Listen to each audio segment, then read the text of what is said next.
audience members. I'm Nicole. I'm Mackenzie. I'm Marcia. I'm Marilyn. Welcome to the beginning of a new year.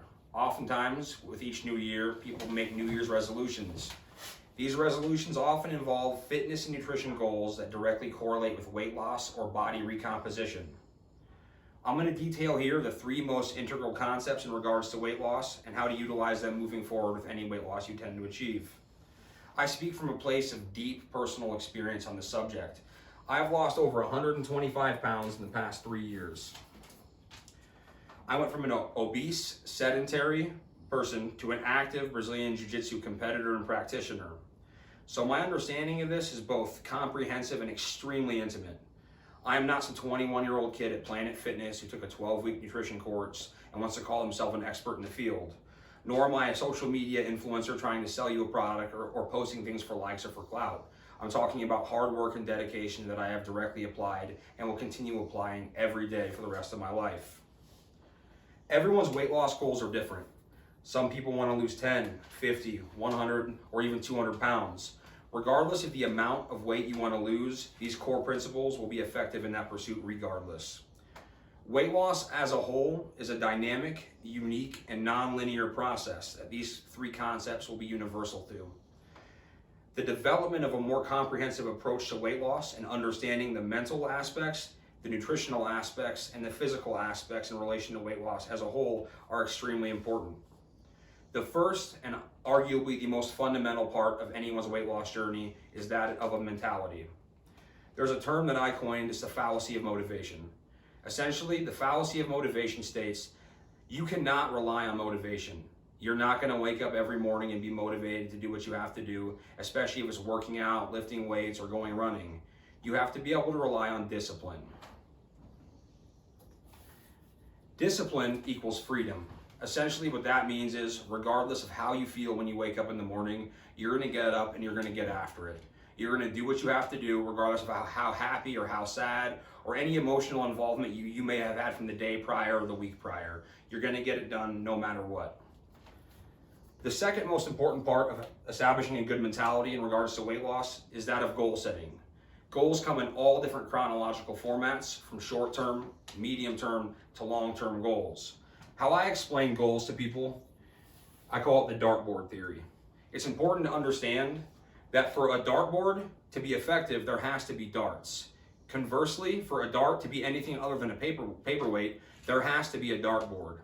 Look at the dart as your discipline, and look at the bullseye as your goals. Without discipline, you will never make it to your goals, and without goals, you need discipline to be able to achieve them.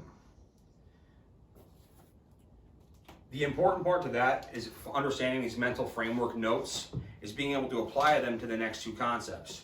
Nutrition, I would say, is the second most important tenet to losing weight. There are so many nuanced diets. There's carnivore, there's vegetarian, there's ketogenic, there's paleo, there's Whole30. I'm not going to sit here and get in the weeds and say which one's right or which one's wrong, because they all are and they all aren't. The first thing I want to talk about is the standard American diet. The standard American diet consists largely of processed foods and massive amounts of sugar and high fructose corn syrup. The first thing I would recommend to anybody trying to lose weight is the elimination of both of those factors. Eliminating processed food and eliminating all sugar and high fructose corn syrup. This is extremely important because you're now identifying the quality of the food that you put in your body. The second most important tenet in regards to nutrition that I would recommend and that I've learned from personal experience is the implementation of fasting. So if you're no longer applying the standard American diet to your lifestyle, you've already improved the quality of what you eat. Intermittent fasting will then positively implicate the quantity of food you're eating, because you're only able to intake any calories throughout a certain period of time. Throughout the fitness and weight loss community, one phrase that gets thrown around a lot is you cannot outwork a bad diet, and that is a fact. So understanding these basic or core values in regards to mentality and nutrition are fundamental to be able to apply them towards increasing your physical activity. The cornerstone of anybody's physical activity in regards to weight loss has to be resistance training. It is arguably the most effective form to recomposition your body. Essentially what this means is putting your muscles under tension will then increase your muscle size. Having denser muscles increases your BMR. Your BMR is your basal metabolic rate. Increasing your basal metabolic rate means while you're sitting, while you're sleeping, you're burning more calories at rest, essentially turning your body into a fat-burning machine. The second most important concept in physical activity is in recreation. As humans, we all enjoy to play and enjoy to have fun.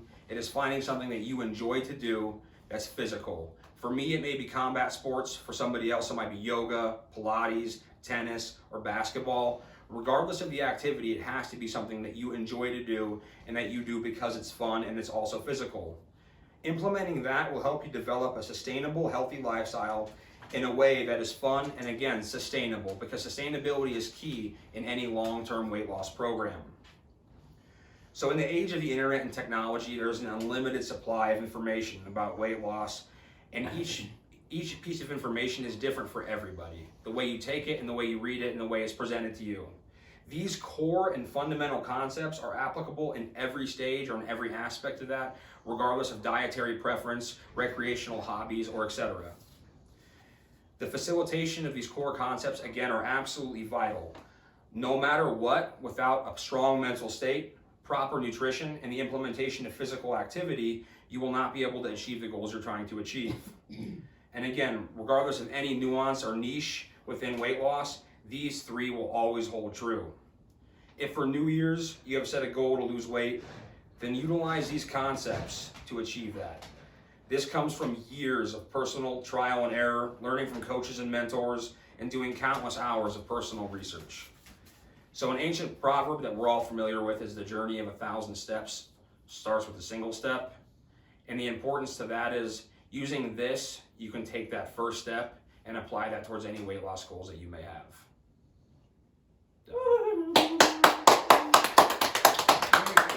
That was awesome. I learned something.